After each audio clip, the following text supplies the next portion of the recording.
You ever stand in the soda aisle, look at a can of diet soda, and just wonder, how can something so sweet have the exact same 0 calories as a bottle of water?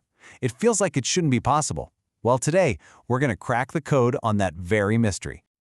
All right, so let's really get into it. How in the world can a sweet, bubbly drink have the exact same energy value as plain old water? The answer, it turns out, is all about some really cool food science. Okay, so first things first. Before we can solve this whole thing, we've got to get on the same page about the main character in this story, the calorie. And no, it's not some little monster that lives in your closet and makes your jeans tighter. That's not what it is. A calorie is simply a unit of energy. That's it. Think of it like this. An inch measures distance, right? Well, a calorie measures how much fuel, how much actual go power your body can get from anything you eat or drink. Let's make this super simple. A slice of pizza is absolutely loaded with stuff your body can burn for fuel. That means tons of go power, lots of calories. Now what about a single grape? Well, it's just a tiny little bit of fuel, so barely any calories. It's all about how much usable energy is packed inside. And this is the absolute key to the whole thing. When you see that big 0 on a label, it means one thing and one thing only. That item gives your body absolutely 0 fuel. Zip, nada. It's like trying to start your car with an empty gas can. There's just nothing in there for the engine to burn. Okay, so we've got a good handle on what a calorie is, right? It's fuel. Now let's put that idea to the test with two really straightforward examples, water and regular soda. So water has 0 calories because there is literally nothing in it for your body to turn into energy. Think of it like the oil and coolant in your car. They're absolutely essential to keep the engine from blowing up, but they're not the gasoline. No fuel means a calorie count of 0. Simple as that. Regular soda, though, it's the complete opposite story. It is packed, and I mean loaded, with sugar. And sugar is basically pure rocket fuel for your body. It's like filling up your tank with high-octane gasoline. All of that available fuel means a high calorie count. All right, let's recap.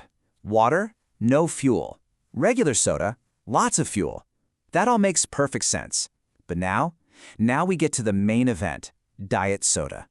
This is where the science gets incredibly clever.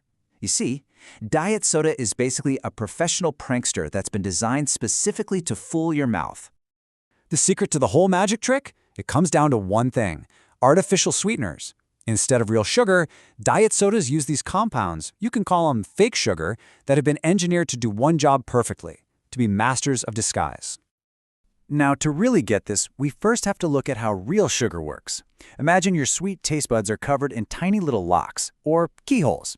A real sugar molecule is like a perfectly cut key. It slides right into that lock, turns it, and boom, a signal shoots to your brain that says, hey, this is sweet. But, and this is super important, your digestive system also has a key to unlock that sugar molecule and turn it into energy. So you get two things, the sweet taste and the fuel. Okay, now for the fake sugar. Get this, the scientists who designed these things were brilliant. They shaped the artificial sweetener molecule so it can also fit into that taste bud's keyhole. As far as your tongue is concerned, it's a perfect match. Your tongue is totally fooled. It sends the exact same, "this is sweet" message to your brain. But that's where the con ends, because when that molecule gets down to your digestive system, your body just doesn't have the right key. It can't unlock it, so it can't be broken down for fuel. And honestly, this is the best way to think about it.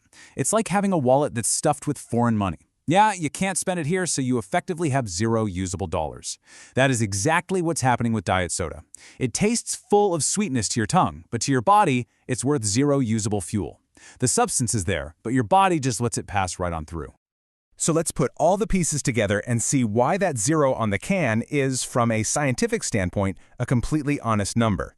It all comes down to the difference between taste and fuel. This chart just makes it crystal clear. Let's look at water. Tastes sweet? Nope. Provides fuel? Nope. So, 0 calories.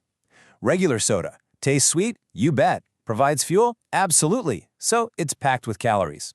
And then there's diet soda. Tastes sweet? Yes. Provides fuel? No. And that's the bottom line. The final verdict from your body is 0 calories. That sweetness is a pretty incredible scientific illusion. So the big takeaway here is that the 0-calorie label is factually correct. It's a precise measurement of usable fuel. Now, the whole debate about whether diet soda is good for you or bad for you, well, that's a much bigger, much more complicated conversation. But that whole debate isn't actually about the calories. And that health conversation often circles back to this one big question.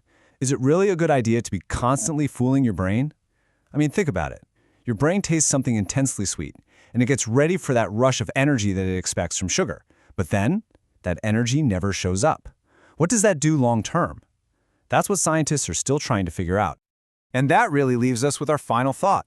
We've solved the mystery of the zero-calorie label. It's an honest number. It's all about fuel. But the bigger question remains. Just because we can trick our bodies with something that tastes incredibly sweet but has no energy, should we? That's something to ponder the next time you find yourself in that beverage aisle.